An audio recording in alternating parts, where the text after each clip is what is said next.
Yeah, hello everyone. It's the long-awaited Archeon return. It's the long-awaited predictions return as well. You know, we haven't really done direct predictions on here for any of League play, so I'm sure you'll all be excited to, as you say, bite our heads off. It's a good way to put it.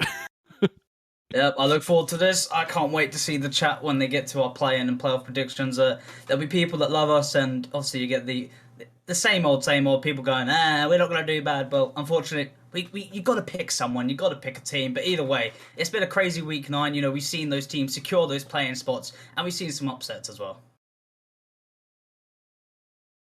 For some reason, my OBS changed my default settings from my Yeti Nano to a default setting. So I think you can hear me now. I was saying I've just been swept in ECC. My Photoshop hasn't been loading tonight, and we had to set the stream up late, and now my mic's playing up. So all in all, a great night. But as I was saying, it's been like 8 to 9 weeks since I've last been on here. And yeah, I'm excited to be back. I wanted to jump on the predictions bandwagon and get our head bitten off. So let's jump straight into it. But first, we've got the weekly review, guys. We do indeed. And yeah, there are definitely quite a few upsets here. I don't think everyone who was expecting to get play-ins actually quite made it. So yeah, lots to talk about. Oh, I believe it's always me. Starting off in the Glaciers side, I picked out obviously Icicle versus Micah Faction, a 2-2 draw. You know, both of these teams kind of challenging. You know, Icicle maybe not challenging in position wise, but they were predicted to be kind of a top-sided team. But a 2-2 draw onto Micah Faction was a pretty good result. Also, Icicle using their sub for 1 game, so pulling out a draw from that is pretty good from them. And Jay getting a 368 points per game, so you know, holding up for his team. Then also I picked out Micah Faction getting their victory onto Zeno as well. A very, very good series for them. The games were a bit questionable. Game 1, Micah Faction won 5-1. Zeno, they Braziled game 2. So the first 2 games that they both won each, it was pretty big, but then they settled out to 4-3 and 3-2. So Micah Faction kind of edging that one out, just showing their kind of consistency and why they're up there. And obviously my final one that I did pick out was Zeno getting a 3-1 onto Hot Metal. Zeno obviously getting a loss after Micah Faction, but onto Hot Metal, just securing kind of their playing spot around the table. And other than that, we kind of got our obvious results, and obviously, unfortunately, we did get that Alter FF, so they didn't get legit swept if it was just due to an FF. But it's been a pretty good week for Glaciers. Yeah, and Barmanitani, heading over to you, what have you picked up on the Ignis side this week?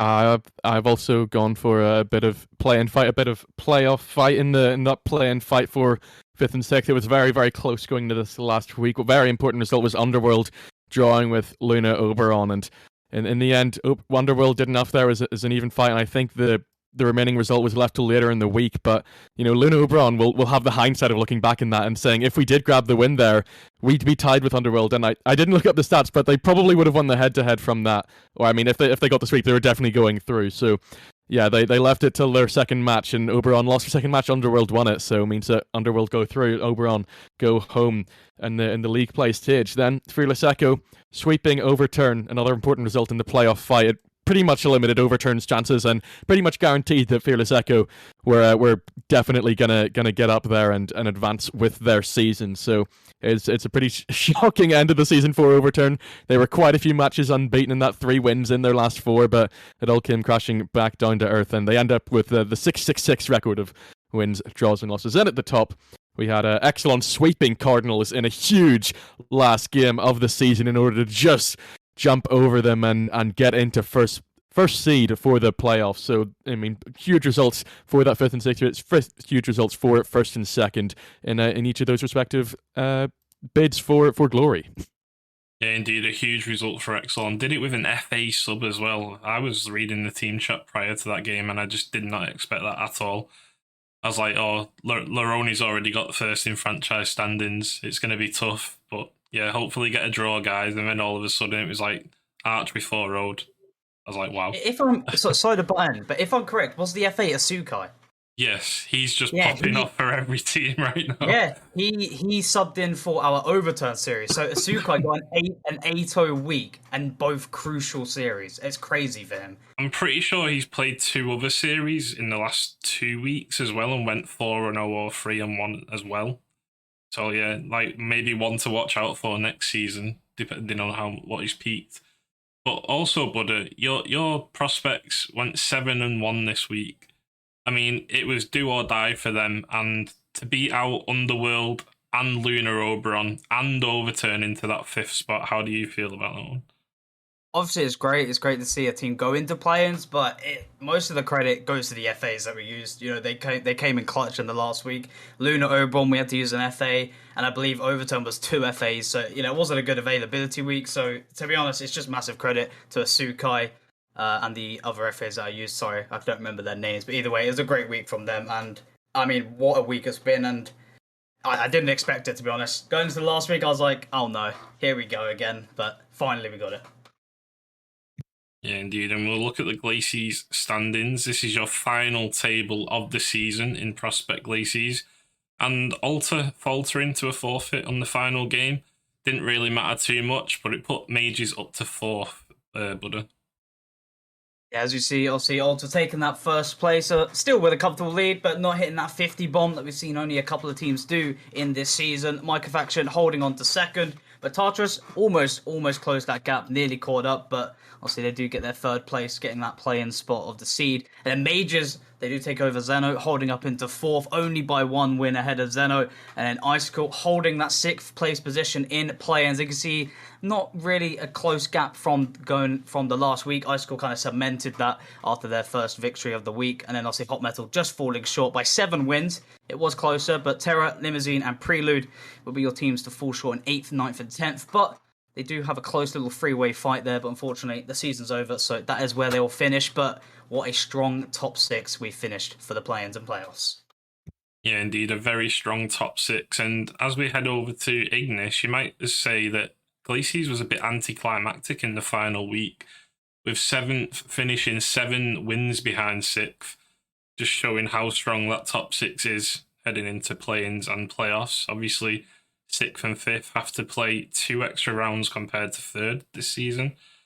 But bam, we head into 1st, and obviously that massive sweep by Exelon taking over Cardinals, and Fearless Echo and Underworld taking the playing spots.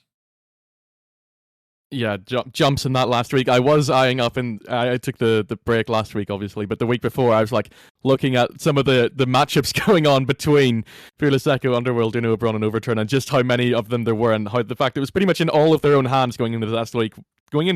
But Echo and Underworld, they were the ones to step up to the plate and find themselves into those spots, joining Caro and Pluton in the play-ins from Ignis. But it's absolutely heartbreak for Luna, Oberon, and Overturn. So close, especially for Overturn, who had been really ramping it up in the last few weeks, but they fall to those defeats, and they do not get what they wanted. And at the top, we have Exelon overtaking Cardinals, and Caro running them close, of course, the whole season. Pluton not much further behind at some points, but it was very much a race for a top 3 race for the majority of this season in Ignis, and Exelon come out on top. You know, that sweep against Cardinals really shows you how one result can change everything, even at this point in the season where some things can be so set in stone. But and it's very, very incredible to see. And I mean, you're looking at it, Glacy saying, oh wow, there's a lot of scary teams here. You're looking at it, and you're saying there's a lot of scary teams here. No cross-conference. It's really hard to pick out favourites between each side when there's been no head-to-head experience. But yeah, it's gonna be, it just makes playoffs all the more interesting.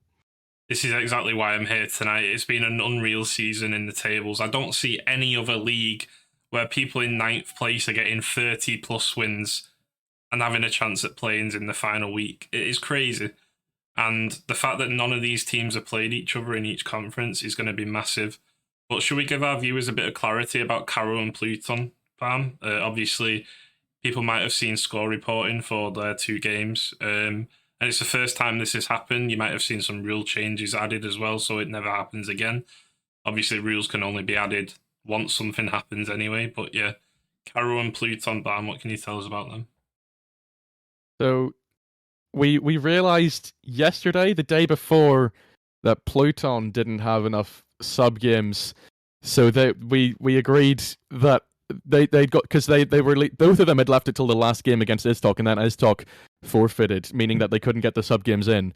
So then they had to, but pretty much, and what ended up happening was both of them went in replaying them. And well, it wasn't both of them. It was both against Istok, I know that. But yeah, Caro got the match replay to play their sub games out, and Pluton forfeited to get the games down enough so that the 20% rule came in. It was a lot of it was a big, I don't know, not catastrophe, cacophony of rules and, you know, last resort movements from the teams and from the GMs. But in the end, no one's disqualified. They got what they needed from Istok, the last place team, you know, still making an impact in this last week. And yeah, they will go into the play-ins as third and fourth. That was probably the least clear explanation I've ever given, but hopefully it was enough. In simple terms, good sportsmanship from Istok and a loophole created by Pluton, which has been put right by rule changes. In essence, but we move over to Challenger. Yeah. We move over to the Challenger weekly results, and Buddha, after that catastrophe of an explanation, how about you explain the Apprentices Glacier results? Yeah, I pointed out here, obviously, Apprentices going 4-4. They got that 3-1 onto the Zuko Gang. A huge result to kind of slow down the Zuko Gang in that play-in run. But then they fumble the bag and they lose 3-1 to Chorus. And for Apprentices, this was a big series. Winning this maybe could have put them a chance of play-ins. Obviously, now the games have been done, it wouldn't have. But obviously, at the time, it could have. But unfortunately, they just tumbled against Chorus, but got a humongous victory on Nezuko Gang. Obviously, Benjam K, if I said his name right, could be wrong, but either way, it might be Benjamin. I think. Benjamite, he got a 418 points per game. So although they didn't have the best series, he had a great performance for his team to kind of, you know, keep it close. But then I picked out also onto Glacier's 2-2 onto Parthenay. A really good series. You know, Glacier, maybe you expect them to just edge it out just because of kind of where the standings are. But either way, it's a great series. And Glacier, they kind of almost dominated in the shooting, 36 shots to 25. But they only had one more goal scored than Parthenay. So the defense just held strong and they just couldn't put away their chances. And then the final one that I picked out was also Parthenay getting their 3-1 onto Pyromancers. Before I get yelled at, Pyromancers did play a sub. They played Crafty Mouse, and the games were pretty close, to be fair. With their sub, they kept the series close in individual games, the biggest game only being a 3-0 victory, so they kept it close. And obviously, the reason I didn't really pick out to shine out on the Zuko Gang's 4-0 was just because, obviously, they won the first game 2-1, and then Neptunium, they forfeited the rest because, well, that was the close of their play-in run. But either way, game 1 was close, but Neptunium just falling short and couldn't make the play-in run. Yeah, and Barmanitani, we go over to you on Ignis. You've picked out the overrule sweep over Scorn and the Fearless Delta win over Helium, which was pretty massive for the Fearless team again. Yeah, I mean, it's hard to, pretty much like always, it's hard to pick a result that wasn't massive for any individual team, but the ones I've gone with were that overrule sweep over Scorn, and it definitely helped them in their bid to get top 2. They finished 3 ahead of Delta, so that very easily could have not come to fruition the last week, but that big result over Scorn means that they got themselves into top 2, and Scorn's season finished with nothing to show for as they go out in 9th place. It's crazy how close this table once again is in the end. Fearless Delta then taking down Helium. They were pushing overall right up until the last, but they lost their last series against Scorn. So I mean, Scorn were obviously still causing problems, but yeah, it's just everyone's beating everyone in turn. It's hard to pick a favorite when the web of results goes so deep. But for Fearless Delta, it was a last push for second in that result against Helium in the end. We know in hindsight that it wouldn't have really mattered too much. Then that last one, Arcus taking down Cerebrus. Satan was subbing in for Cerebrus there, so it wasn't a main roster. But I mean, Satan, it was pointed out in league discussion earlier, Satan, like Asukai, was making loads of subs in this last couple of weeks to make plays everywhere. So although he didn't get the result for Cerebrus, he certainly helped out other teams individually. But Arcus will be very glad that Cerebrus weren't playing quite up to scratch there, because Arcus only just scraped 6th spot. Yeah, at this point, who isn't subbing in Satan's general? He's such a top lad. He's been a staple of RSC for seasons. I think he had some issues this season in real life, which is why he stepped out for a few weeks. But he always comes back and he's helping teams to big results. But we head over to the challenger standings in Glacier's Butter, and only a couple of moves here, only one in the top three, where Glacier knocks Shrine into the play-ins, and Apprentices and Chorus just miss out. Yeah, Paramount is holding first only by 2 wins. Glacier finally climbed back into the top 2. They went quite a decent amount of weeks unbeaten, but the last few weeks they've been, dropping some series, but they do eventually claim that second place. Shrine just falling short only by 2 wins though, and then a tiebreaker with Parthaday, obviously Shrine winning it. A very close fight there, and obviously Zyron and Nezuko Gang closing out 5th and 6th, but we do see the gap close down here from 5th to 6th, obviously a 6-game gap, sorry. But the Zuka Gang, they do hold that 6th place, especially after their victory against Neptunium. And although they lost to Apprentices, but either way, they got the Neptunium W, and that is all that mattered for them. Apprentices and Chorus, they made a pretty good comeback in their last week, but it just wasn't big enough to climb into those play-in spots. But at least, they upped the win percentage a little bit for their end season record. The Neptunium finishing in 9th and Orcus down in 10th, just solidifying. But as the famous man himself, Senji, would say, if you flip the table, Orcus are first, taking the playoffs. It was such a close week in this tier, though. It looks like Neptunium, Chorus, and Apprentices missed out by a bit, but it did go to that final game. Neptunium got a game off Shrine, managed to keep themselves just in touch of the playing team in 6th place, but Nezuko Gang ending with that 4-0 sweep over them, effectively ending the season for Sol in this tier. We move over to Ignis and Barm. Crusaders, the form team heading into playoffs.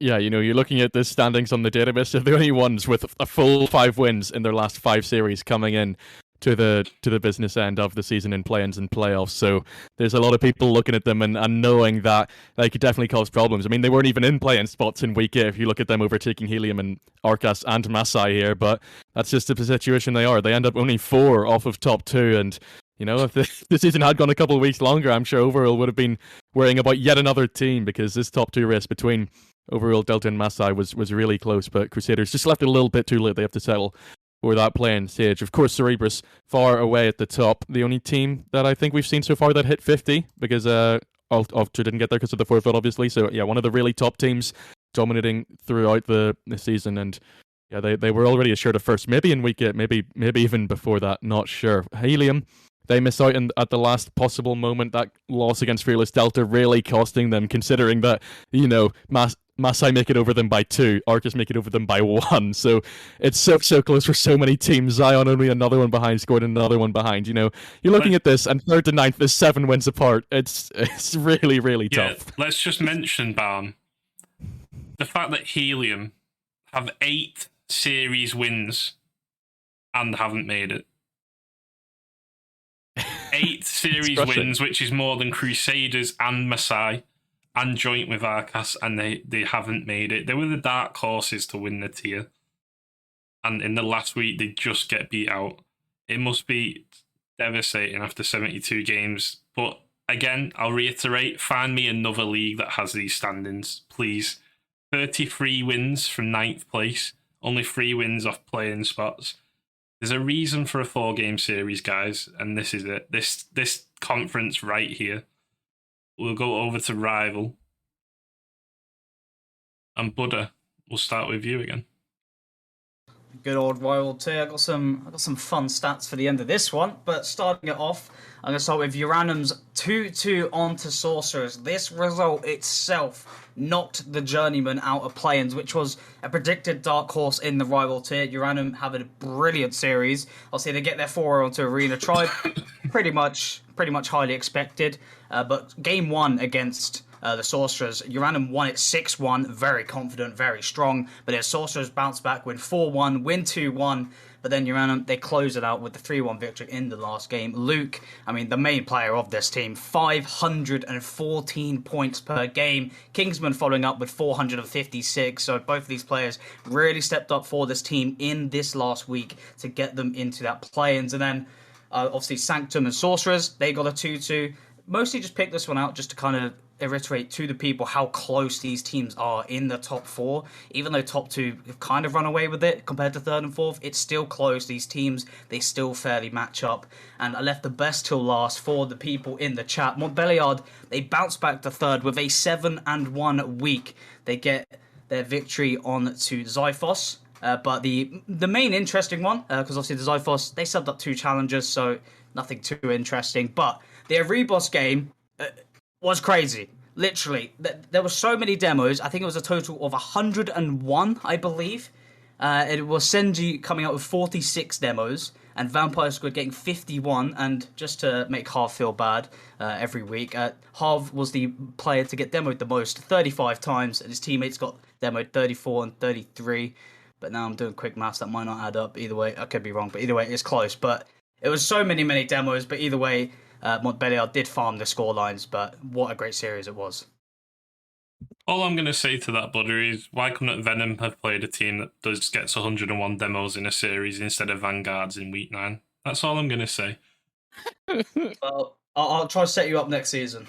But we head over to Barm now, and the first team we have to go to this week is Pandora. They've done a brilliant job to get play-ins. Like so many others before them, they've just done it absolutely hugely, and I mean they go positive in week 9 to get across the board, and they win against their closest competitor Neri 3-1 in that matchup. What a week for them. They're 2-all against Yorba, obviously not any easier. So they made the roster change halfway through the season. They didn't always look like they were going to make it to this point, but they've done it. They finished in 6th. Their season is still alive, and they will keep on going. Very, very well done to them. Then Unity, they swept Toxin and they won their other match. They went 7-1, was it 8-0? No, they went 8-0. They swept Toxin, swept Nitrogen. The Toxin won. More impressive, obviously, because the Toxin are further up in the table, but I mean, really, really impressive. We went into week 7 with Sentinel as well. I've been pretty, at least definitely in the top 2. I don't know how firmly it was, but Unity, there are quite a few matches unbeaten now. 3 on the bounce to go into play-ins with, or to go into playoffs with, obviously, because they finished top 2. But it's for me, quite a surprise team. I wasn't expecting them to do quite so well, much less get top 2. So they really switch it on in the last week and make sure that they get themselves into playoffs, skip the entire play-in stage. The other one I mentioned was Luna Hydra taking down Yoruba, and in the end, even if Yoruba had won it, they wouldn't have been overtaking Unity, but it's definitely a confidence snatcher for them that they're going to be losing to the bottom team, and Luna Hydra see out the season with some amount of dignity, but it's a worrying result for the Shaman team, and I don't know how confident I am in going into play-ins. Yeah, indeed, but we spoke about a Toxin. We also had to make a roster change, which the admins granted as well, due to Carlos. He's not been seen since roster lock. So obviously we had to get that sorted. Been playing with FAs, so it was a massive sweep by Unity, getting them into 2nd place. So we'll head over to the standings. But we head to Glacies first, and the positions that move up here, Buddha, 3rd, 4th, and 6th. Uranium securing play-ins on the very, very last day. Yeah, as I mentioned earlier, obviously top 2 kind of already secured. They got their lead, but Blizzard being one of the first teams to kind of reach that 50-win mark. I think it might have been Eros overall. I could be wrong. It could be someone else. But either way, Blizzard being one of the teams to surpass 50 wins, which is crazy. A 70+ win percentage, and it's also falling in 2nd. I say falling, but it's still a pretty good, impressive position to be in. But Montbéliard with a huge climb in the final week. They were roughly around 6th or 7th going into this last week, but a huge week popped them up. 41 wins at 3rd. Sanctum just 2 wins behind, and Concerta only 1 win behind, and Uranium only another win behind. It's so close, and talk about being close. Journeyman in 7th. This is a team that I think a lot of people kind of expected to be the dark horse of these play-ins, and we're not going to see them there. Unfortunately, I'm kind of upset to not see Journeyman go into the play-ins, but it happens. That is league play, but this is how close it is. They lose a tiebreaker to 37 wins, and obviously Xiphos only falling short behind by 5 wins, and Erebos obviously just trailing behind, but they're not last. All their demos do make up for something, as it will be Arena Tribe down in 10th place. Just maybe showing a little bit of corruption, but it's just crazy how close it is from 3rd all the way to 7th. It was almost Duck's time in rival for a playoff spot, Almost. and he gets stolen on You want to know the Sunday. other thing as well? Concerto won that one game on Blizzard, the one I casted, and if Concerto lose that one game in Game 4 and get swept, they're the ones that lose the head-to-head. Journeyman needed 2 results to go against them, and yeah, that's what happened.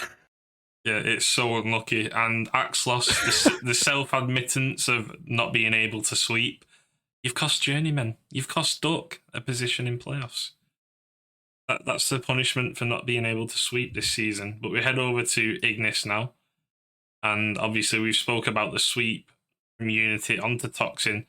Going from 4th to 2nd, a very, very big move into the playoffs, seeing as they've been around 4th and 5th position all season, Barm. Yeah, it's the statement movement of this Ignis Week 9 table. Unity, they grab that playoff chance and join Fearless Charlie from Ignis in that point immediately off of the bat. And, 8-0 week, that's just quite the way to do it. Quite the way to get into that point in style. I don't know if they head-to-head with Sentinels. I don't know if they needed every single win, but yeah, they even match Sentinels' goal difference, not quite getting up to Charlie's level. Only 2 wins behind in the end, though, and yeah, very, very impressive Sentinels in Yorba in the end. Just off of the mark. Yorba slightly further behind, especially with that loss to Luna Hydra. Then Toxin and Pandora, of course, getting in there as well. Pandora a little bit more concerning. They were waited quite a while just to confirm their participation, but that 3-1 on Neri, you can see, is indeed what got them there.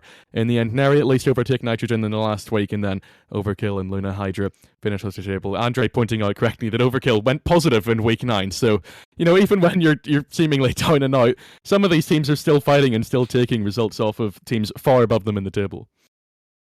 Yeah, we failed to mention that Yoruba, I think this was their first negative week as well this week. They had a chance to secure top 2 and they went negative, but it was in Neri's hands. I think they're going to be, despite moving up 1 position, they're going to be the most disappointed here. They played Toxin and Pandora, and I think they lost both of them 3-1. Toxin playing the new player Leon for the first time. So it was in their hands to get that 6th spot, but Pandora just edging it out. So congratulations to Mash, Torin, Cameron, and I failed to remember the 4th person. There's too many teams, like we said earlier, but Bam, when we were doing these predictions. How quickly can I get there? I don't think very quickly. Ethan, that's the one. He's subbed for me a few times, and now he's on Pandora, so very well done to them. They definitely turned around the results, as has Laroni's team been doing all season. But we head to Elite now, and this is depression season for me. So, Buddha, take it away. Well, the first series of the week, it was Bladesmiths. They secured their first place spot by getting a sweep, but it's not just any sweep on a low table team. It was on Saturnia, a team kind of chasing for that 2nd place heading into this final week. Wolfie popping off with 414 points per game, so Wolfie finally stepping up for once. Just a little dig at Wolfie, because, why not? But then Rhapsody, they get a 3-1 onto Bladesmiths. Might have not been 100% kind of performance from Bladesmiths as they already had it secured. But either way, Rhapsody, it's a crucial game for them. It holds them in 2nd. But the games were pretty close, and obviously Rhapsody, it gets them that comfortable spot into the playoffs after 3-1ing their 2nd place competitors, and all the games were 1 goal difference, 3 of them being 2-1, and I believe the final one was 3-2. And then the other one I did point out was Rhapsody's other result, I believe. Obviously, as we see here, they got, just making it up here because I forgot the team. Zalor, that's it. That's the big face-off one. This was a huge match. This was a close head-to-head fight for that 2nd place. And that was the games I was on about with the 1-goal games. Zalor just losing so shortly, but Rhapsody do come out on top. And then obviously a big series, a win. Hold up, I've messed up it. Avalanche, sorry, I'm kind of screwing it. Avalanche get the 3-1 onto Andrew as well. This is pretty big for them as they, I believe, just overtook them by 1 win. So they, that win kind of cements them above. And then obviously, just want to give an honourable mention to Oracles getting the 4-0 on Megamid Colt and a 2-2 onto Andrew. But unfortunately, as we'll see in the tables, Oracles don't make it. But they had a pretty good week to end the season. Yeah, definitely. They went head-to-head and just got edged out by Andrew. But I just don't want to go there. It's your first result that you You picked don't out. want to go I there. don't want to go there. Yeah, it's I'll just Take it skip away. that one. I'll just skip that one. Nah, for all credit to Vanguards and obviously Lunar IO, they deserve it. So take it away. Yeah, it's been on every series of the week pretty much. It's been on every stream that we've ever seen. It's the top 3 fight in an Elite Ignis. And this result, this 4-0 sweep from Vanguards on the Venom, is what it all comes down to. Venom miss out by 1 game win against the 5th placed Fort Templar team. And it is so excruciating. First time we've been out of the top 2 at. in like 7 weeks. First time. Oh. But that's it. You have to go through plans, and your season's not dead yet. You can still believe, obviously, and yeah, you mean Vanguards are going to be in the same bracket, aren't they? So I mean, there might be further pid to come there, I guess. But elsewhere, all I can say is just watch out for Vanguards in the playoffs because they are on some form at the minute. Yeah, I mean, as you can see from that win, they're unbeaten in the last 2 weeks here. 2 draws in week 8, 2 wins in week 9, and they're definitely gonna be one of those teams with the surprise factor heading into play-ins and playoffs. But we also have Overtick defeating Enclave, which was almost the team that I think gave Venom the way through. No, hang on. The Enclave, who did they see? Can I look at the right? They swept Luna IO. So yeah, they swept Luna. They won the much harder game in order to get there, but they lose to bottom team Overtick. Overtick get on to 21 wins, and yeah, that's another bizarre goings on in this table that Enclave don't get up there. Nick didn't play in that Enclave series. Oh, okay. So there's that going, but I mean, still, it's still a very tough team in Luna IO, and you would have expected that to go the other way around, that they beat Overtake and lose to Luna, but that's the way it goes. Enclave season is done, and Overtake, another one of those teams at the bottom that grabs some pride in the closing stages of their season. Then also Fearless Bravo sweeping Argon, which is another one. It's another one of the results that Enclave needed to go their way. They lose to Overtake, but Fearless Bravo hadn't swept Argon, they maybe still had a chance, but that's the way it goes. Fearless Bravo grabbed the 6th spot, and in a very, very impressive way, especially when they just lost 2 series before that, to get that sweep over Argon gives them a lot of confidence, and at least Argon very much lacking results going into play-in. So, when they were top of the table halfway through, now they're in this position in 4th with a win, but not having a win in many, many series, many weeks, then it's looking a lot more dodgy, a lot more precarious for their chances. Yeah, indeed. And talking about all those results, we go over to Glaciers. No change in the top 4, Buddha. But Avalanche secure play-ins with 5th place position, and Andrew just beat out Oracles despite their rise on head-to-head. Yeah, we see Bladesmiths, one of the other teams to reach that 50 threshold of the wins, a 6-win lead onto Rhapsody, and then Rhapsody having a 6-win lead onto Zalor and Saturnia. The last week for them was massive for them, but Zalor and Saturnia on the tiebreaker, 2 head-to-head teams been fighting all season long to just try and climb into that 2nd spot, and then Avalanche and Andrew finishing that 5th and 6th spot tied to each other, 36 wins, no, 36 for Avalanche, 35 to Andrew, and Oracles. It was Oracles who were tied to Andrew, the head-to-head. Oracle had such a good week. They finished 6-2, but it just wasn't good enough to put themselves in the play-ins. But also credit to Andrew and Avalanche for just holding strong. Avalanche kind of been sitting around this position all season long, so credit to them for holding it. And then Megaman Colt just falling a little bit short, just didn't have the best last week. And then Temple and Thanatos, I don't know, but just falling short down at the bottom. But, for a bottom 2 team, they've been tough opponents for the teams above them. Just looking at their goal difference, when they lose, they're not just giving those wins away, they're making teams fight for it. So they've been a good competition for these teams trying to make the play-ins and playoffs. Yeah, indeed. And if anyone wants consistency on the RSC rosters instead of sub-games, just look at Rhapsody. 72 games played by Sezon and Mercurius, and 36 by Shires and Bonesy. It's just my OCD pointing that out. It's just fun to see. But yeah, we go to Ignis, and yeah, depression season hits again. Take it away. It just keeps coming back to you, Arch. Every single graphic you look at it points to Venom in 3rd place, and Luna with that glorious green arrow pointing them up into 2nd place, joining Eros in the playoffs. Eros were the top of the table in the whole league. No other team managed to get 54 wins. So you can really see how close this top 3 fight was. But else in the end, grab a little bit of distance between the other two teams and definitely looking the stronger of the three. Although I guess there is the point that Nick didn't play that Enclave series, so they lost a few wins that way. We also have Vanguards overtaking Fearless Bravo despite Fearless Bravo's sweep onto Argon. So Vanguards just have that better week, end up one ahead. They don't get a bye for anything. They just get the supposedly better seeding in each of the play-in brackets that decide which of the two teams go to playoffs. Enclave 3 behind Bravo in the end, but it could have been much, much closer if they'd taken a couple more games off of Overtake, then Oasis,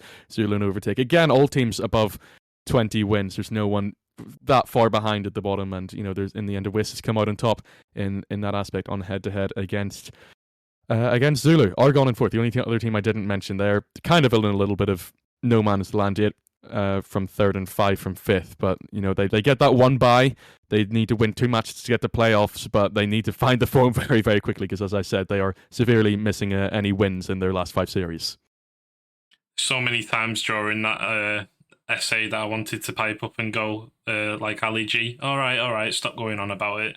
But we'll move over to Master now you've done it, because it's just too painful to see that final result. And Buddha. Master, Hades, Iovi. Hold on, I can't read your notes. It looks like Hades have gone 6-2 over Iovi. I don't know what you've written. It's fine. It's my brain works different. That's why I'm Buddha. But anyway, Hades. I know Iovi got 6-2, but still missed out. So let's go from there. Yeah, I was going to pick up on that, but first I got to pick up on Hades. Senji finally, I'm pretty sure he's happy of this. Obviously, the first result came through whilst we were on the last RSCast. Hades having a 6-2 week. Their first one was against is it Zoo pronounced or is it Zayu? Zayu, I think. Zayu. They get a 3-1 onto Zayu, which is a pretty humongous series for them, closing Zayu's kind of first place lead that they kind of had quite comfortably. And then to follow up on that, they get a 3-1 victory onto Chianina as well. Refresh getting a 435 point per game average, so really popped off in that series. And Iovi, talk about pain that Archeon has. Well, I'm pretty sure Iovi feel this pain as well. They went 6-2, beating Nocturne 3-1 and Warlocks 3-1, but they still lose play-ins by 1 win just because Hades went 6-2. So it's unfortunate for Iovi. They had such a good last week, but it just wasn't enough. Just 1 game elsewhere in any other week could have took them there, depending if they won the head-to-head. And then obviously picked out Phoenix as well. They took out I forgot the name already. Zoo? Oh no. Zayu. Zayu, that's it. Oh, my brain is gone now. But Phoenix take that Zayu as well, 3-1, totaling a 6-2 week as well. And also Rias Legion getting a 6-2 week as well. Overall, all of these play-in teams that really had to kind of hold their play-in spots, they all went 6-2 to cement their play-in spot, except for Iovi, which is just painful for them. Yep, and we move over to the Ignis side of things, and Steinium. I think it was the first game of the week while we were doing our RSCast spam, getting that sweep on Fearless Alpha to confirm the playing spot and stop Alpha's chance as well in the same day.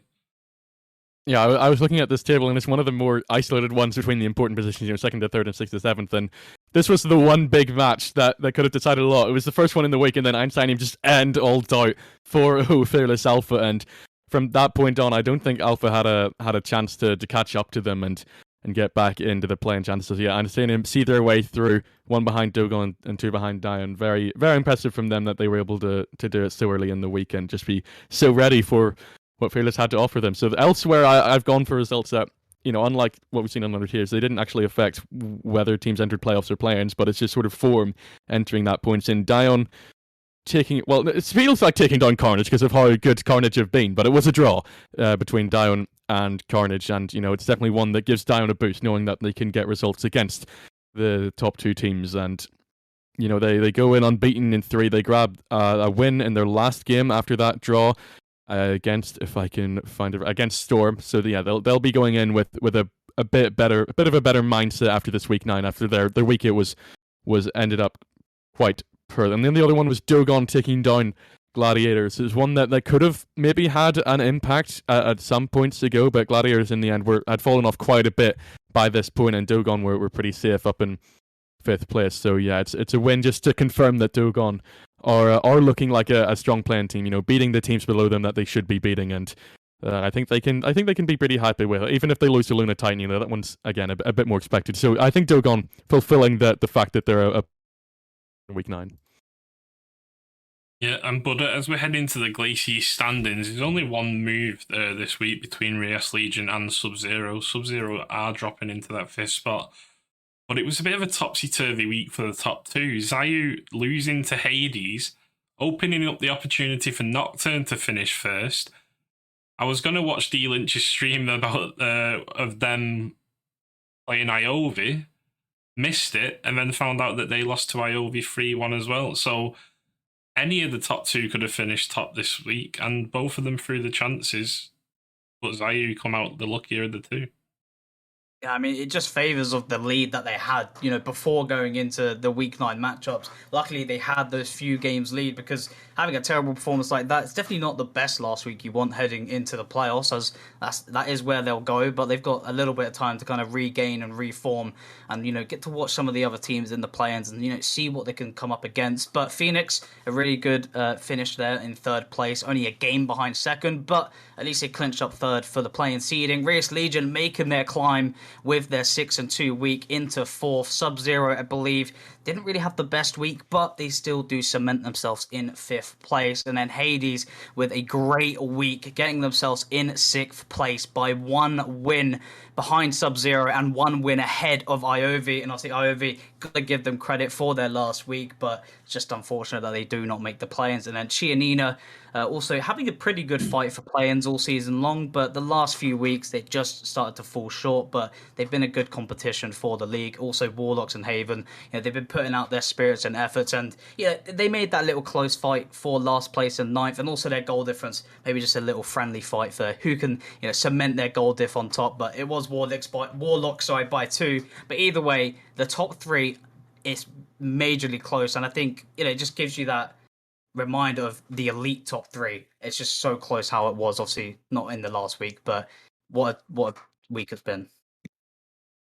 Yeah, we're already past the elite top 3. We've been there and done that. Don't bring it back to me. I'm getting a headache from thinking about it still. But we head over to Ignis, and not many moves this week, Bam. I think a lot of this table was kind of sorted, other than Einsteinium confirming on Monday that they get playing spot.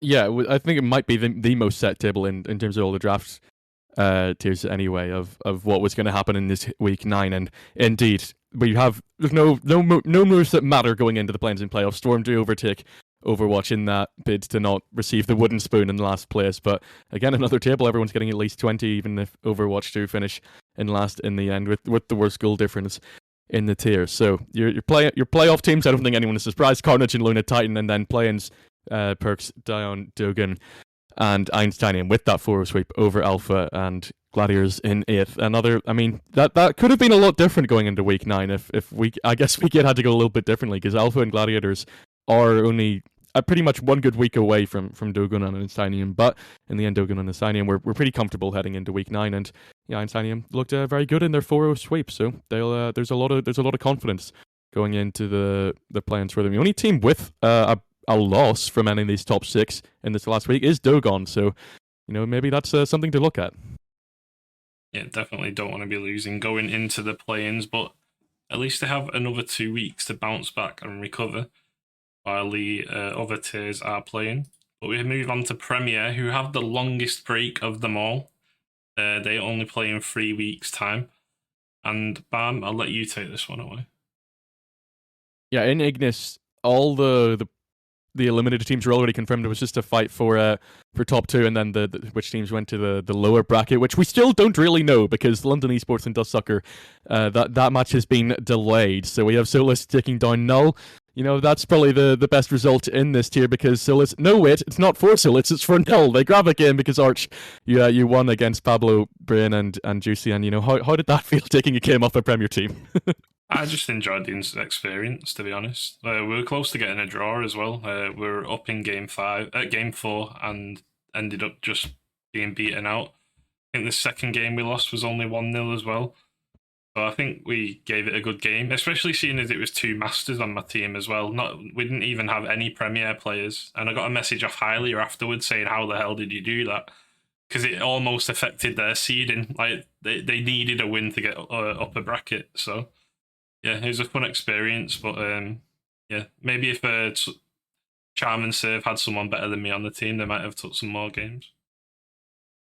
Maybe. I'm sure they were just fine with your performance, considering the null team was already eliminated. But yeah, Solus definitely needed that, especially after their forfeit last week. So they have already confirmed being in the top bracket, and then the fight for the other places between London, Trinitas, and Dussaker. Although I don't think Trinitas can get it if I'm reading this table right now. I think one of them will definitely overtake Trinitas, especially because of this draw against Nami Brigade. Nami Brigade bought in Jay Wheats, I think is how you say his name. He's Dutch, so that might be an incorrect pronunciation. But yeah, grabs Nami the 2-all draw in their last game of the season, and that definitely does affect Trinitas, because if Trinitas had gotten something better there, they would have been much more comfortable going into that upper bracket. But that's the way it goes, and they'll have to settle for that lower bracket. Dark Magic sweeping, well, that's a forfeit actually. Yeah, Dark Magic do get that result against MCon, so in the end, only 1 or 2 games off of entering into the playoffs, but they were all confirmed out before this. On the other side, 0-0 Prospects get a forfeit from Austrian Force to confirm their participation in the upper bracket. Luna playing against Hamoud. Luna had already confirmed first. They didn't confirm first, they'd confirmed upper bracket. This draw confirmed first for them, but Hamoud, that result means they fall off by 2 wins. This was a massive result for Hamoud. It was at the start of the week as well. They'd just come off a loss, and then they go and draw Luna, who are, without doubt, probably one of the best teams we've seen in the last 2 seasons. Yeah, and it looked good for Hamoud. It looked like they might be making it, but this other result, Finale being Cagliari, that means Finale go through it ahead of them. Cagliari done slightly better there, and Cagliari weren't out by this stage. They actually still had a chance if they swept, and a lot of results went their way. But in the end, they lose it. They give Finale the chance, and Hamoud come away from the season knowing that they had to beat Luna Esports, a team that no one else has ever beaten. So, I mean, I feel like they can't be too aggrieved by that, considering how challenging that result would have been. And then Odyssey, that's also a forfeit against Centurion. So in the end, the fight for second is a bit of a damn squid between the Nordic teams, but CO2 Prospects are the one that get it, and that's on a virtue of their previous 6 weeks' performance. Yeah, and we just look at what the standings did for Glacies, and obviously we spoke about Hamoud just missing out. For a tournament team who enter weeklies, they've got to be proud of themselves coming in and taking over a spot and doing how they performed. I think they won 1, drew 4, and lost 1 as that team. I think they came in week 1 or 2. Week 2 or 3, sorry, and they've almost made it. Finale just beating them out. But the biggest shock, Buddha, is Cagliari Calcio. We've seen them in every weekly pretty much so far, and we expected them to be top 4, and they've just completely fell short. I know they've had roster changes as well. Yeah, I mean, you could argue maybe a roster change, but even before that, they never won a series. It's just always draws. They just couldn't edge out a series, and obviously when they lost, they lost kind of, not big, but they just lost. Obviously, well, that is what a loss is, but they just couldn't find a victory in the league, but they got a good goal difference for the record they had. But obviously, Luna, the unbeaten team, hold dominance in first place. 0-0 Prospects, they will take your second spot, and obviously the Odyssey and Finale having a good last week to cement their 3rd and 4th spot going into the playoffs. And Hamoud, just an unfortunate place to see them not be going through after a pretty good season that they've had, to be fair. But hopefully we see them next season, and maybe we see them make the playoff run next time. But Austrian Force obviously tying with Cagliari and the Centurions, holding down in last. But it's good efforts all round, and what a season of Premier has been in the Glacie side and also in Ignis, as we'll also see the standings. Yeah, a huge credit to Centurions. You might only have 7 wins here, but they did what no one else would probably do, and they took 3 players up into the Premier tier to gain experience, and they took games off people. It wasn't a walkover on any of the games that they had. Even the stream games where they lost 3-1, 4-0, they always took it to 1-goal games. They even got a win that Cagliari couldn't do. So yeah. But yeah, a huge credit to them and Finale as well. I don't think we gave them too much credit in predictions, Bam. I'm not sure where we put Finale. I think it might have been 5th or 6th. We knew Safix was good, but we didn't really know the roster too well. But yeah, they just edged out 6th, yeah. 6th, yeah. So we put huge Cagliari credit ahead to of them. Yep. Based on our knowledge of the weeklies as well. But yeah, we head to Ignis. And still all to play for in the top 4. Dustsucker can overtake Trinitas. London can overtake Solis. It's the only bracket that we can't confirm right now. But it's been one hell of a season in this conference as well.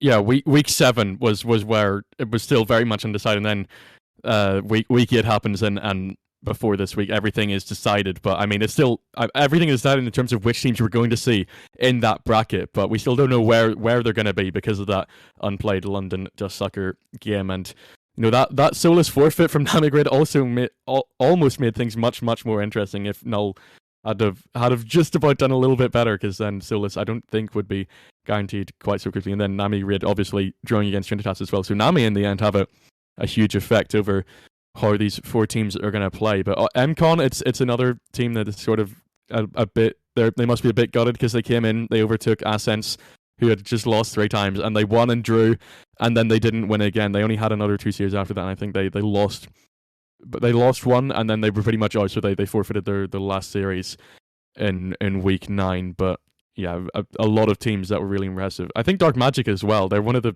fewer teams that I think their main roster played every single time, so they pushed really close at times, and you know they were getting good results. They come away with 2 wins and that forfeit win, so I think it's another impressive team, and it just shows you how quality this is if Dark Magic isn't going to the playoffs. I do want to tell you one thing, Bam. I remember you telling me that Dustsucker wouldn't do well this season. I wasn't confident. I wanted them in the top 4, I'm pretty sure, and you kept telling me to put them down and down, but they've done Well, it. I said Trinitas should be ahead of them, and Trinitas might still be better than them, so... True, I mean, you were the one proclaiming that Null were going to be a lot higher. Yeah, true. We all did, though. Temper, Foxy, and Nim are known to be a very good roster, but they don't play together anymore. I think Temper just won the Elite Series, the Dutch tournament as well, for like 10k prize pool, so it is surprising. I think they got the Lenovo thing as well. But yeah, Gomb and Foxy are playing with CB from Luna, and I did try to get that player, but yeah, Luna weren't going to let him go. So there we go. But we move on to the all-important one now. And yes, I'm the owner of the franchise that finished first. I'm not going to spend too long on it because it's been such a good season for Galamo, Arctic Frenzy, Zimtra. 3 new GMs in the top 4, and Buddha. It's just been crazy this season, and what a fight it's been. Yeah, it's been amazing competition. You know, it always is in the franchise standings, and it's always great to see new franchises kind of compete for that top spot. You know, as I saw you kind of comment about it in the Discord, obviously having a competition, but obviously you do claim first, and obviously we have got Forge holding in 6th, pretty good season from them. Taken over me by 1 win. Screw you. Dark Magic and Shaman Esports holding an 8th and 9th. And I mean, I've always said this mostly nearly every week. Shaman Esports, I mean, I think it's a great season from Papusa. You know, despite the Zulu that started, you know, in the first half of the season, and they've still kind of bounced back to sit in the top 10. It's very big from them, and they've got some really talented teams, so it's great from them. Obviously, Overture taken up at the 10th, Sanctuary in 11th, a new franchise here as well, a very good first season for them. Ox Gaming in 12th, a pretty good position for Hecky. Element Esports at 13. Obviously, QX first season GMing as well, so a pretty solid season for him. You know, he's done better than me than I did in 2 seasons, so it's huge credit to him. And also System of Solaris in 14th, Voltec in 15th, Panic, your new GM, and Waifu Fan Club and Luna holding down 16th and 17th, and then Lines Esports, Might of Hades, and Override in that bottom 3 fight up. But you know, it's as Senji always says, he's top 2 if we flip the table. So Senji is very consistent every season, all in, all out. Yeah, a huge congratulations to all the new GMs. It's been a brilliant season, and honestly, we couldn't do it without the GMs either. Well done to you, Buddha. First top 10 finish. I got a Premier team, Shaman baby. As well. Oh, well finally. done to Shaman. I'm sure Papoose is really proud as well, because He's put in a lot more effort this season into doing it himself. So For sure. well I done. mean, all the new GMs, or just every GM, should be proud of themselves. Honestly, it's been a great season. Yeah, we've seen it from all the other tables, and that culminates into this. But now it's the one you've been waiting for. It's the one where you get to have a go at us. And we're going to start off with you, Buddha. You can be the one to be shouted at first by the prospects. It is your playing bracket. This is my playing bracket, boys. So as we see first, Icicle are going to get that clean sweep on the Fearless Echo. They got the ice in their veins, and I'm pretty sure with the Echo side, I'm pretty sure our main player can't even play. So I pretty much with the sweep, I probably would have anyway, but I think Icicle, they'll have the edge onto Majors. I mean, Icicle are a pretty strong team. They may not have it in the standings, but if Icicle show up on the day, the team has potential to take it all, but they would have to be on form. But I think Icicle will take it on Majors 3-1, but every individual game will probably be very close. But then I think Caro, they're just going to take it out onto Icicle. See, Caro, maybe not having the best performance in their last 5 series, 2 losses, 2 draws, winning their last one, but it's a very strong team. They've got some very talented players, and I think they might just perform better on the day, but I would not be surprised if we saw Icicle go for the playoffs. It could go either way, that series, and obviously on Wednesday for the play-ins, Zeno versus Underworld. I went for Zeno in a game 5. I was torn on this for so long. I couldn't decide a winner. Anyone could win it, but I just edged out to Zeno. Just basically off past performance. Obviously, Underworld, they were an up-and-coming team, but did struggle in the last couple of weeks a little bit. And with Zeno, I mean, they won 4 out of 5 series, so I think they've got the momentum. But then Pluton, a very scary team. They are the drawing merchants with 9 draws in league play, and they're probably going to be Game 5 Warriors, but against Zeno, I think they'll get the clean sweep, and then obviously get that Game 5, as I was talking about, against Tartarus, and go all the way to the playoffs. But either way, these series are going to be very, very close. Yeah, indeed. And Barmanitani, it's over to you. And here we go, and this is mine. I mean, it's pretty similar overall, but there's pretty much one key difference in this bracket. I agree with the Icicle straight from the Fearless Echo. I've given Mages one more game in this one, despite both of the matches, the head-to-head matches. I've just looked at them, were 3-1 to Icicle. I think Mages step it up there and do bring it to that game 5, but Icicle, they'll have enough to do it. But then I think they beat Caro. You know, I've played against Icicle before. We managed to get 2 draws against them, but I think probably we were lucky at times to be getting those results. So I think Caro are going to have a really tough time against the I think it's 6th, isn't it? Because they have to go the whole way against the 6th place Glissie's team. So I'm going to go with, I think, probably a bit of an upset, you could call it, against Caro, and for them to take it game 5, qualify for the playoffs. On the other side, I agree with Zeno beating Underworld. I think, you know, I mean, Underworld do have that story, you know, Twist has been pointing out that their first few weeks were sub games, so they've done quite well to be playing main roster and find their availability and pick it up to get into 6th place. And, you know, it's one of those miraculous last week pushes to overtake Oberon and Overturn. But I think Zeno are just better. Zeno have beaten us. You know, I have the sort of the personal experience of playing in Prospect, and I think Zeno will be the better team. But Pluton, I'm then expecting to pretty much walk. You know, I'm sort of maybe going with the idea that I'm jinxing them and that I'll be able to qualify. But I think Pluton should be the favourites in both of these matches against Zeno and Tartarus. And yeah, I have them going through with Icicle. Yeah, and over to me. It's pretty similar again, other than one result, I think, and that is Caro Icicle. I think the same with you two. I've got Icicle beating Fearless Echo 3-0. I just don't see Fearless Echo getting a game with how they've recently performed. I know they went 7-1, but I mean they had to go 7-1. Mages lose to Icicle 3-1. I only think they finished above them because of that forfeit against Alter. I'm not too sure. But in the big game, I think this is the biggest one in this playoff, and that's Caro and Icicle. And it could go either way, but I just see more consistency from Ignis and specifically Caro. And I think they will beat out Icicle. Icicle have a brilliant side, but it's very much consistency with them. Zeno and Underworld, again, I agree with Buddha. This was a total coin flip. Zeno have a really strong side. But Underworld spent 3 or 4 weeks with their sub at the start, and since then they've just been doing better and better. They've been beating Exelon when they've played them. I wanted to go Underworld here, but I've given Glacies the benefit of the doubt because I know Tanny and how experienced he is. He has like top goals as well, doesn't he? Yeah. He's done really well in terms of stats. Yeah, I think. he's previous challenger as well. I just don't think he plays ranked or hasn't for a while. I don't. Obviously, I'm not saying he's sandbagging, but he's been around prospector challenger for a very long time in RSC. So I just see them just edging it. Pluton should beat Zeno, in my opinion. Pluton are a very strong side. Obviously, they had their issues until this week with sub games. They do draw a lot. However, when the big games come, they're always up for it. And recent results just prove that they can get this. And I think they beat Tartaros as well. I do rate Ace, you and Maurice. However, I just don't think you're as experienced as like JPEG and maybe Omar. Omar's had challenger experience as well. So I just see Pluton getting through to the playoffs. And speaking of playoffs, Buddha, it's over to you.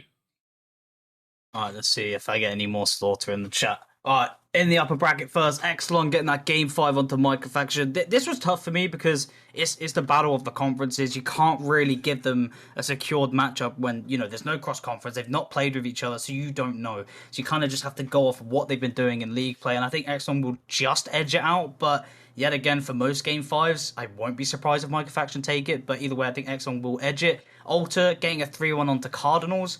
Cardinals are a pretty strong side, but I honestly think Alter just are a new, different breed. I don't think... it won't be easy for Alter, obviously, but I just don't think they'll struggle against Cardinals. Maybe drop a game. I wouldn't be surprised if we saw a sweep there. But obviously, going down into the lower bracket, apparently my challengers are going to be playing, so that'll be fun to watch. But Microfaction, they're going to take it onto Icicle. I think Microfaction are just going to go into this. I think they're going to be on point. Icicle... I don't know, but I'm pretty sure I predicted Icicle not to go through the playoffs. So I think that's supposed to be... Who did I predict through? I think it's... No mistakes. I think Bar needs to send me this with Cardinals and Pluton in it. There was a rush, man. There was a rush. I got most of it right. Yeah. It was a rush. My PSDs weren't working, so I asked Spam to do it quickly. But we'll get that sorted before we post it. Oh, okay, yeah, it should be Microfaction Icicle. I got the logo right. All right. Well, either way, I put the 3-1 victory there, going into that lower semi, and then Cardinals onto Pluton. No, wait, not Pluton. Yeah, here's Pluton, right? This is screwing with my brain. Hold up. It's Pluton. The logos are right, so it's based on franchise. All the logos are right. Okay, all the words are not quite right. Okay, well, Cardinals, I think they'll get that victory onto the side of Pluton, and obviously in that lower semi-final, Cardinals taking that game 5 against Microfaction. It'll be very close, could go either way, as any game 5 can go. And obviously in the upper final here, I think Alter will take this out in that game 5. Yet again, excellent. They could maybe take it, but again, I just really believe Alter are the strongest team in prospects. But hey ho, I might get proven wrong. And then obviously they drop into that lower final against Cardinals. Don't worry, no, I got it. I think it'd be a pretty comfortable win. I kind of just looked at their last games against Cardinals in league play, and even though they got the 4-2 with an FA sub, I think it's still a strong result, and I think they'll just carry on that momentum into playoffs, and I think they'll take that victory. But in the grand final, I just see Alter taking the grand final first series. If Alter were warm, I would probably say they win it 4-2, 4-1, but because Exelon are on that momentum, I think they just take it in game 7. Yeah, and over to you, Bam. I see you've done it correctly for your predictions, but not Buddha's. Well done. I see how it is.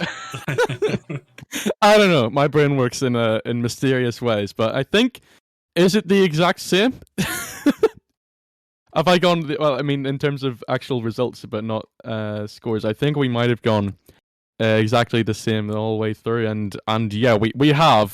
So I mean, there's not much more to explain. I've gone for sweeps in the upper bracket. I just believe in the first place seeds a little bit more, especially with Cardinals' recent downturn in form. You know, they didn't win in week 8 or 9, so I think that definitely goes against them. Especially now that Alter are playing with John, unless they're tricking us again somehow. But it will be main roster from Alter, and you know, I think that just pushes them up a lot more. And Exelon to take down Microfaction. I haven't been that confident in Microfaction.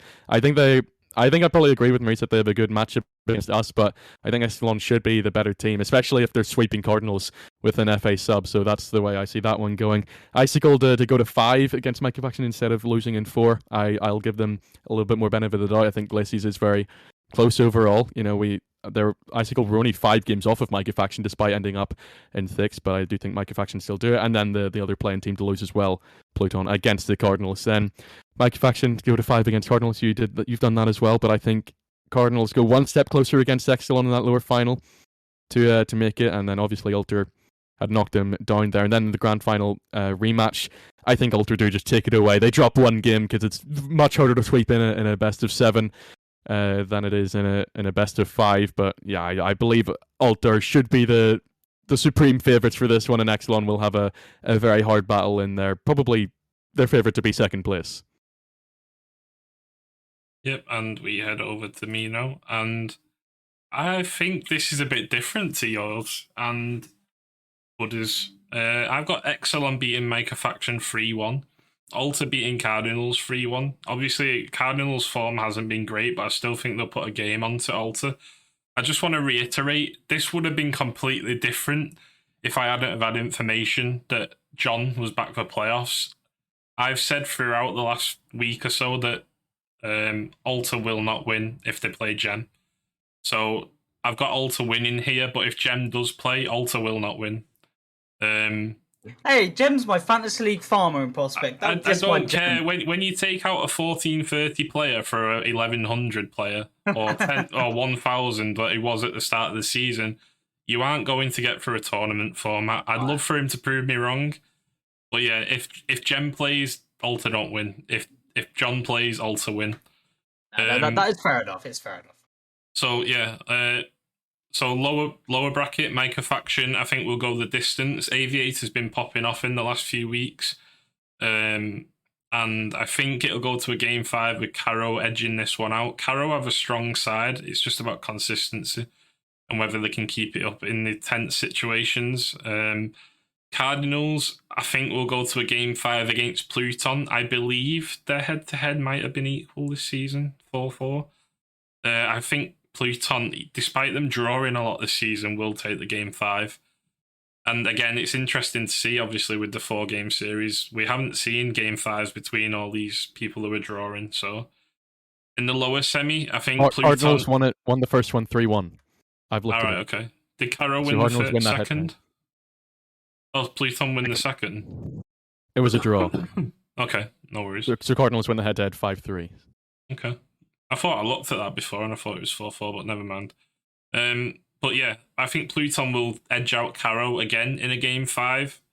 I know the head-to-head was 4-4 between them and equal on goal difference. So this one goes to the lower final after Alta beat Exelon 3-1. I have Exelon beating Pluton 3-2.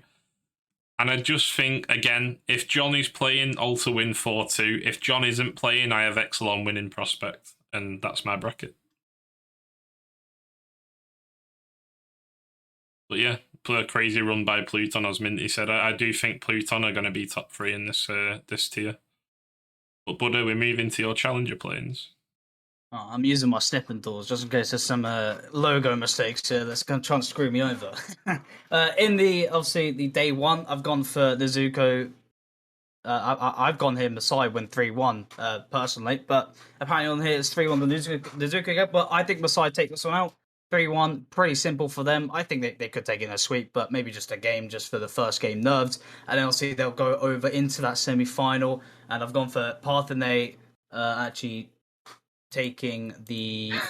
Bad ruined Buddha again. Yeah, you are screwing me. Okay, I'm purely this time all the names and logos are right, but the numbers are wrong, so it switches up each time. What have I done? What have I done for this? Honestly, I'm trying to think. What have I done? Either way, he was in a rush.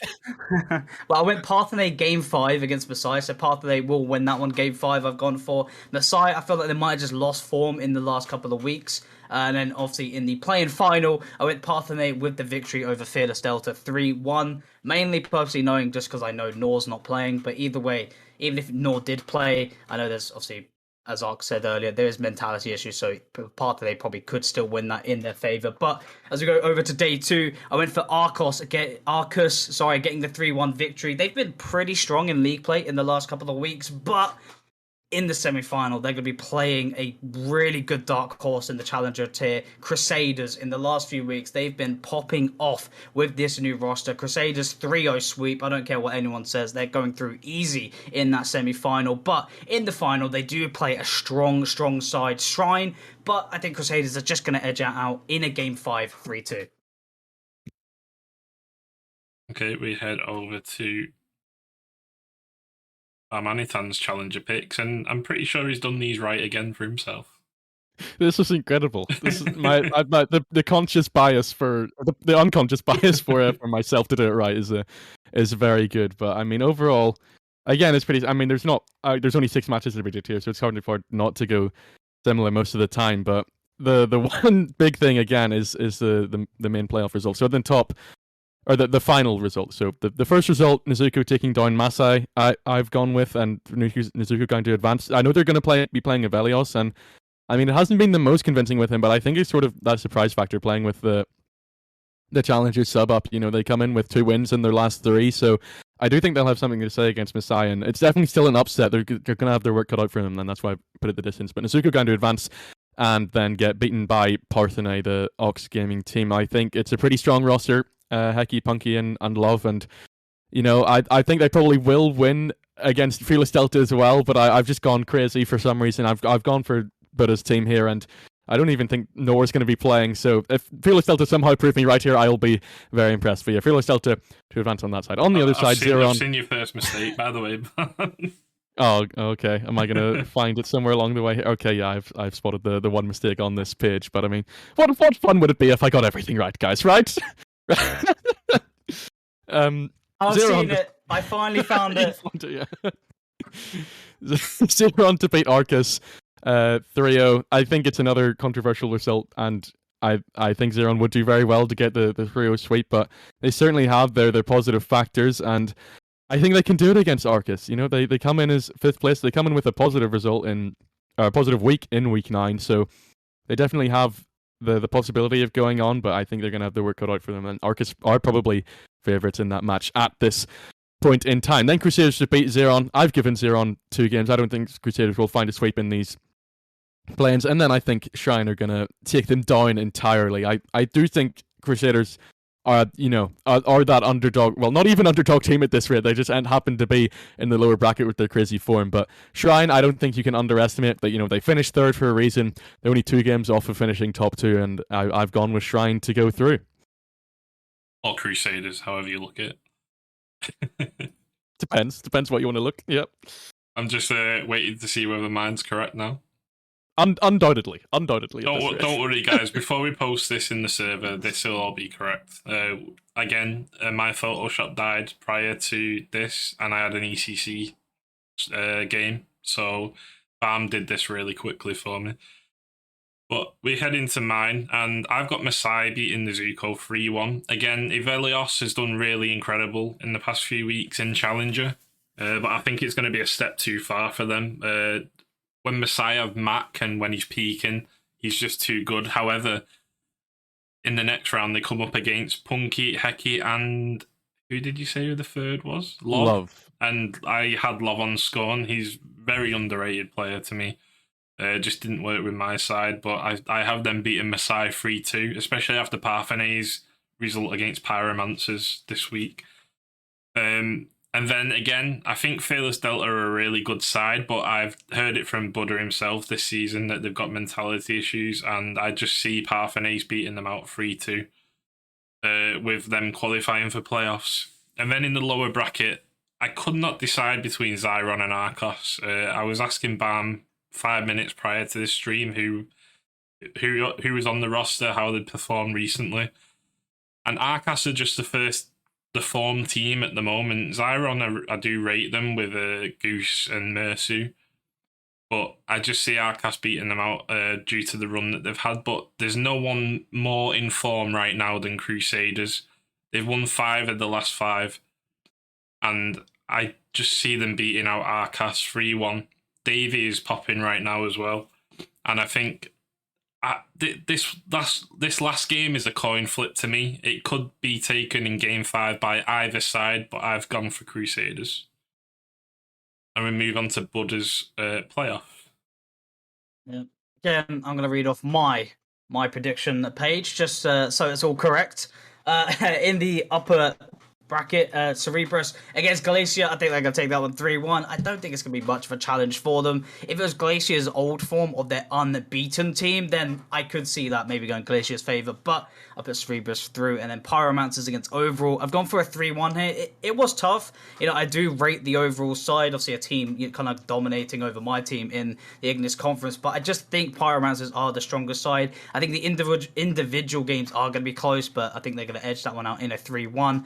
And obviously down here in the lower bracket, I've put Glacier to Game 5 victory versus Parthenay. I think obviously both very good sides, but Glacier, I just think they've got it in the bag. I think they'll take it in the Game 5, but as all Game 5s have said, Parthenay can take that one easily in Game 5. But down here in the bottom of the lower bracket, Crusaders taking the 3-1 onto Overall. I'm sorry, Overall, I've given you the unlucky one here, losing both, but Crusaders on really good momentum, and I think they're going to have a hell of a tournament, a hell of a playoff, sorry. And obviously, in the upper final, Cerebrus take the 3-1 onto Pyromancers. Cerebrus, I just think they're a different breed, probably one of the best teams in Challenger, well, as you can see, the best team. And then in the lower bracket, Glacier, they're going to fall short to Crusaders, and then Crusaders take it over onto Pyromancers, but a Game 5 because they are against a respected top team, so it's not going to be easy. And then in the grand final, I put Crusaders just to get the first series, just based off momentum, but once Cerebrus are warmed up, they're going to take that grand final bracket reset pretty comfortable.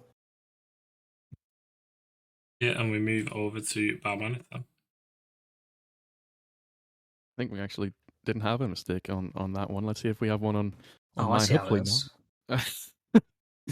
But yeah, again, I've gone with Cerebrus dominant in this tier. They beat Glacier in the first round 3-1, and I don't know if I'd say it'll be easy for them. And yeah, absolutely, Glacier have had their troubles in the second half of the season, but I do think Cerebrus will be able to beat them out eventually and not have to go the distance. And I'm switching around here. I'm saying Overrule to beat Pyromancers and get themselves into the upper final. I do back Overrule. I know Andre as a friend, so there's some bias maybe on that point, but I also hugely respect them as a team. I've casted them before. I've seen firsthand how well they can do in both areas of the pitch. They're very prepared to sit back and absorb pressure and then hit teams on the counter. So, yeah, I think they'll be able to outdo the Pyromancers team there, even as the lower seed as such. Into the lower bracket, Fearless Delta to beat Glacier. I mean, the more I look at this, the more I'm regretting everything. But Fearless Delta, they'll get into the lower semi somehow or another. They will just use the Barmanitani prediction power and take down Glacier in lower round 1. Then Pyromancers to sweep Shrine. I'm saying Shrine were only a couple games off of top 2, but I think Pyromancers deservedly finished top of this table and were the better team against Shrine. I say this without knowing the head-to-head, but I'm pretty sure Pyromancers do win it. Then they beat Delta in the lower semi to get to the lower final. In that upper final, Cerebrus to beat Overrule.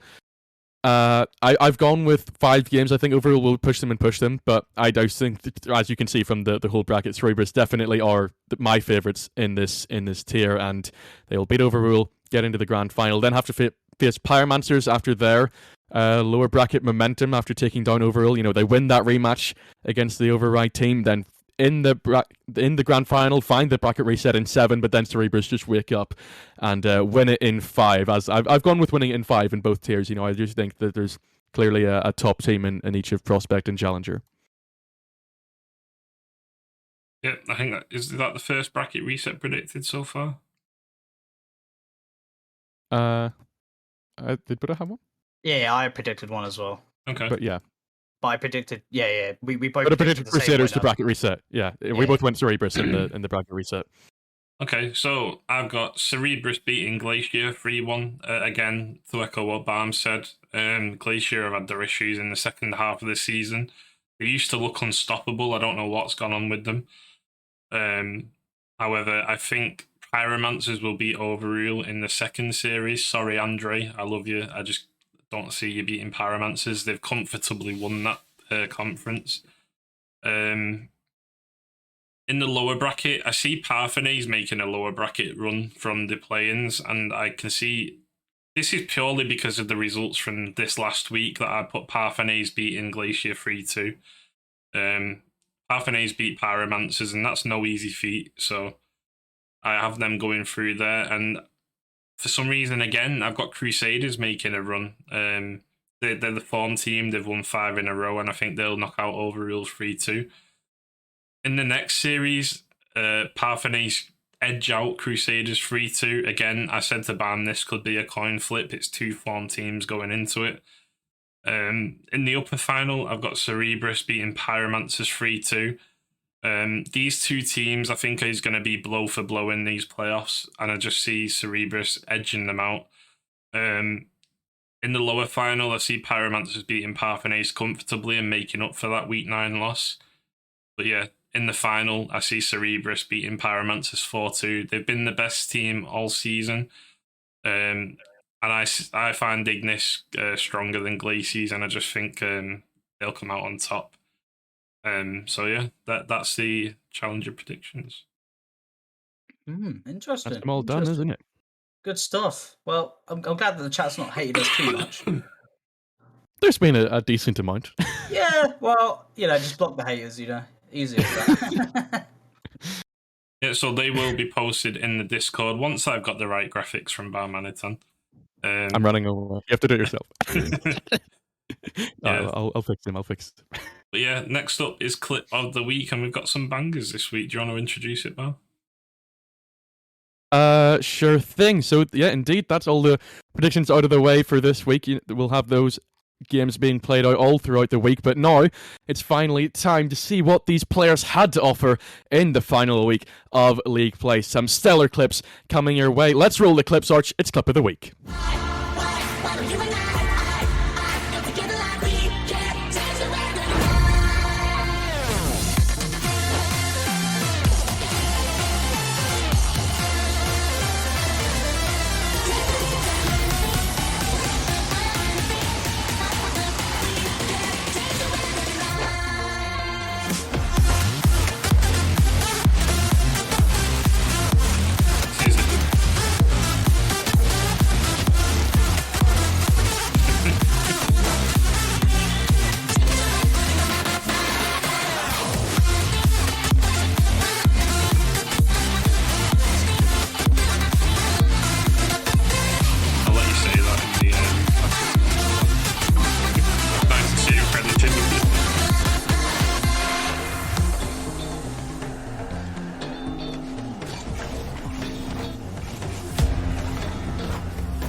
And there we have it, guys. The Clip of the Week 9. You might have heard me there laughing in the background with our casters, but I got told a funny joke. And Bam, what clips did you find this week to tickle your fancy? Like always, I'm pretty blown away by all of them because they're all unimaginable feats to a prospect like me, and yeah, they were all very impressive. Hekies was very good. We've seen him pop off in previous weeks, but Faxon is the most unique, and it's nice. We do credit him correctly this time, and hopefully he will appreciate that. But it is genuinely a very impressive goal, and as I said, very unique, very creative with the ground play, and yeah, I'm gonna throw my vote in for him. I mean, they're all good as always. I want to go with Hekies, but that goal explosion is toxic, man. You trying to make me blind, literally. I'm glad I didn't have to experience that in game, but I think I just got to edge to Hekies, maybe. Probably just because we've not seen a lot of Challenger love recently. No, wait, is he Challenger? Wait, I might have butchered this. He's Challenger. He is Challenger, isn't he? Yeah. I didn't want to butcher that, but as I was saying, we don't see a lot of Challenger love recently on the Clip of the Week, so it's great to see Heki, kind of stepping up for the Challenger tier, and also it is a beautiful goal as well. They haven't won it this season. Yeah, exactly. So I'm going with Heki. Well, I don't want to be biased, but I was in the game sitting behind Minty when he scored that goal, and he was absolutely positively glorified that he'd peaked in that series because of that goal, even though we lost 4-0. I personally don't see how peaking for one goal warrants peaking when you lose 4-0, but Minty the clip hitter, so here we go. So I would vote for Minty, but I absolutely adore the Faxon one as well. We don't see too many goals like that with individual 1v3s where, I mean, you hit it round one, you go to the right of the ball, bring it inside, and then get it again, and he does win with 7 votes. Congratulations. It's great. There's your trophy. It's invisible, but there it is. But congratulations, Faxon. You've got it this time. It's credited. But, everyone got a vote. Everyone got a piece of the pie. So congratulations to everyone who made it into, obviously, that top 5. Hecky falling short by 1 vote and Minty by 2. But what great clips it's been. And obviously, that's what we're going to see from league play clips. But, we're probably going to see some bangers in the playoffs. Yeah, and we'll play it back one more time for people.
Are we going? Okay, yeah. And there's clip of the week for you. Faxon takes it, much to seemingly the chat's dismay. I think it was quite a good goal. But after that, we will move into the other half of the clips in the roundup here on RSCast. It is, of course, the fail of the week. Let's see who has done quite the poor job of whatever it was they were trying to attempt on the pitch. But yeah, Arch, here we go. Fail of the week.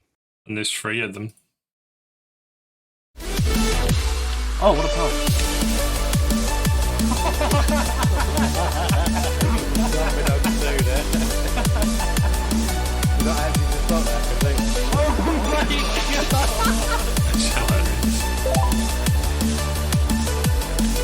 Oh, what a pass. Nothing I could do there. Did I actually just block that completely? Oh my He will probably go into this final minute knowing that Ikla is all but out of this tournament with the way Ventus been playing. He's knocked it off of his own back fours, though. Ikla 70 misses the open net! It'll have to be it! He'll pound it up and he misses it again! Ventus gets it away and it's going to be 6, I think! Surely it is, and he will direct it into the middle of the net! Ventus is 1 minute away from 70 pounds in the back of his pocket and the trophy for this 1v1 championship. Probably go into this final minute knowing that Ikla is all but out of this tournament with the way Ventus is playing. He's knocked it off of his own back fours, though. Ikla 70 misses the open net! It'll have to be it! He'll pound it up and he misses it again! Ventus gets it away and it's going to be 6, I think! Surely it is, and he will direct it into the middle of the net! Ventus is 1 minute away from 70 pounds in the back of his pocket and the trophy of this 1v1 championship. We will probably go into this final minute knowing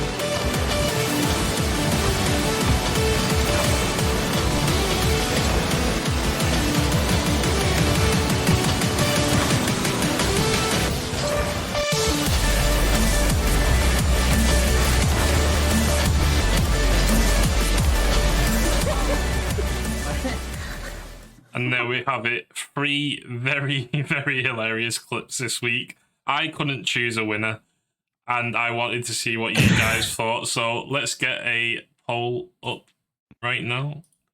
You've got 2 minutes to vote, and Buddha, will come to you first. Which one is the most funny to you this week?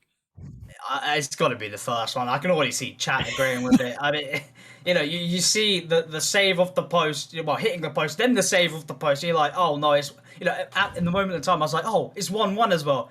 And then they go and score a goal off their own touch of their own guys. I mean, you can't get better than that. I mean, just look at the votes. I mean, I think this is the biggest swing of votes we've seen in a photo. Wow.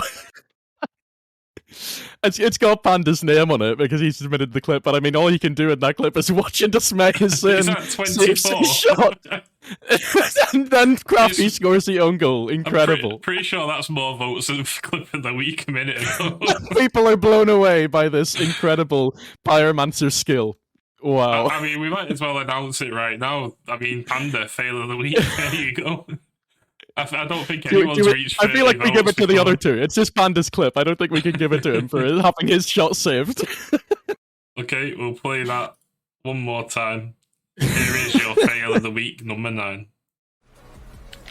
Oh, what a pass. Nothing I can do there. We've got actually the clock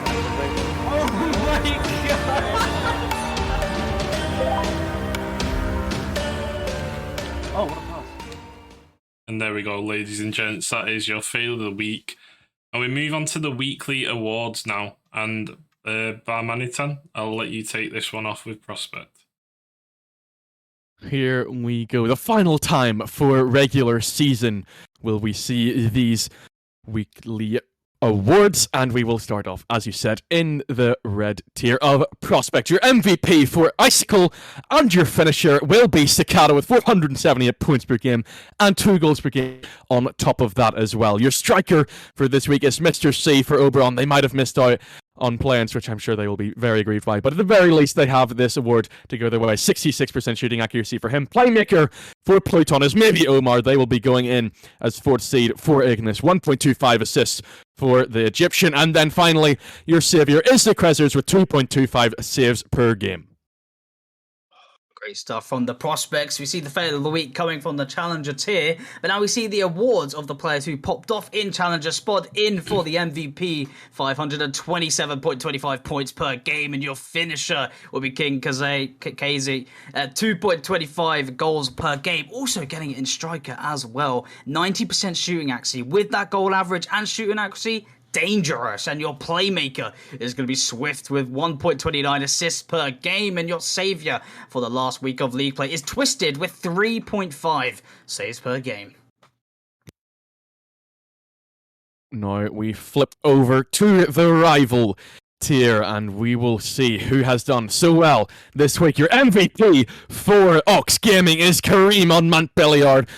603, hard to reach sometimes, for points per game for him, and then he grabs finisher as well with 2.88 goals per game. Incredible week for him. Your striker is, I'm going to go with Jidge. I don't know if that's right. For Neri, 66.6%. Again, it's another team getting the striker award. Another player, sorry, that has not made it into the play-ins, but they have this to go home with instead. Playmaker will be Robin, a different player from Montbéliard. Clearly, this team was just going insane on the stats with 2.38 assists for him. And then finally, your saviour is the Canadian. It's Chuckles, 2.75 gives. I cannot speak. Saves per game for Element Esports. This surely wasn't against the team that demoed 101 times, was it not? Really not. Surely not. How could it be? I was just about to mention, there's a demo stat. We know who's won that one. Up into the elite tier, we've got Nick with 540 points per game, also getting finisher yet again, 2.75 goals per game. And Ehane in striker, 76% shooting accuracy, with Limis being your playmaker and saviour with 150 assists per game. Whoa. Limis, wow. Oh my word. Talk about stat farming. That is how you farm. And in the saviour with 2.5 saves per game. I mean, what a stat. I mean, Limis, you need to teach me your ways. What a performance for Saturnia. Incredible stuff. But into Master we will go, and we start off with your MVP. Top of the table for Nocturne is Jordy Unknown. Not quite hitting 500 points per game, but very, very close. Then your finisher, it's Serve with 1.75 goals per game for Carnage, another player at the top of the table. Then not quite at the top. Next up, it's Striker. It's Thrashy with 69% shooting accuracy. For him, the Swedish man. Playmaker, it'll be Jordy Unknown once more, this time with 1.5 assists per game. Cannot quite match the incredible standard that Lim has set in Elite. But finally, on this board of amazing individual performances, it's Paranoia for Ox Gaming with 3.38 saves per game to grab that Saviour Award. Great stuff from the Master tier, but heading up to the final tier is the Premier tier. Starting off with your MVP, Alex, with 458 points per game. And your finisher from the Soulless roster, Pablo, with 1 goal per game. A 3-way tiebreaker there for top 3. And your striker is Shane with 44.44% shooting accuracy. And in your playmaker, Safix, with 1.25 assists per game. Not the 150, but he's still first with 1.25. And your savior is going to be Icon with 2.57 saves per game. Great stuff from the Premier tier in the last week. And then finally, the moment that you've all been waiting for, the team of the week in week number 9, the final time it's going to happen in RSC. First up, it's Cicada for Icicle as they all flip round in time. Next, it's Crusaders. It's Ice Davey grabbing this award for his team. Then it's Unity. It's Void for the Vault-Tec team. He's done so well to go 8-0 this week and grab second place. Not Icicle, it's Echo for the Oracles in Elite. They didn't make play-ins, but they still did a damn good attempt at it, and Echo gets on the board for it. IOV, another team that's done so well. So many great individual performances that don't quite get the team rewards that they so desired, but Semtex gets it for IOV in the Master tier. And finally, this player did go to playoffs. It's Dux for Finale. She has done an outstanding job to grab that free one and confirm that Finale will participate in this playoff bracket. Outstanding stuff. I mean, I'm pretty sure their stats were incredible and out of this world as always. But your weekly top managers in the Fantasy League for Prospect is Killer Goose with 218 points, and Axlos leading in Challenger with 263, and Yo-Yo in Rival with 323. And for the Elite tier will be Sezon with 325, and Potter up in the Master tier 287, and leading in the Premier tier is Andre with 112. Those are your weekly managers for the respective tiers. And now we go into the final results for Fantasy League. It is all over and done with, and as you can see, I don't think there's any surprise about who won it. But starting from the bottom here in 6th place is Andre with 9,384 points to get on the board here. Obviously, it's not the bottom of the whole thing. There were many more players in 6th place. Is a very commendable achievement. 5th place, it's Deep Sound, 9,536 for him. In 4th, it's Marbs with the straight on, 9,600. In 3rd, Arch will grab a podium place with 9,777 points. Maurice will take the silver medal with 9,900, but the only player to crack 5 digits, Exatgloss, in for 10,324 points. Who else could it have been? The only player to get 10k. Wow. Maybe we need to take tips from Axos for next season. But the Lucky 18, the Predictions League in 6th place is going to be Friday with 198. And in 5th is going to be Yo-Yo with 213. And in 4th, it is going to be Larson with 220. And in 3rd place for the bronze medal, Andre with 231. Ark just 5 points ahead in 2nd, 236. And leading first with a little bit of a lead is Marbs in 1st place, 261. That was your Fantasy League and Predictions League. And next up is the series of the week. It's Neri versus Sentinels in the end. And, you know, Neri didn't make it to play-ins, but this was a very, very impressive series. They were going back and forth the whole way through. I saw a clip of Sefik getting a save, and Hops was very excited about that one. So, you know, some of your favourite casters on it, some of the most impressive plays that we've seen from these two teams. But it's absolutely worth going to check out on our YouTube. It'll be up, if not now, very, very shortly. But yeah, absolutely do make sure to go over there and check it out.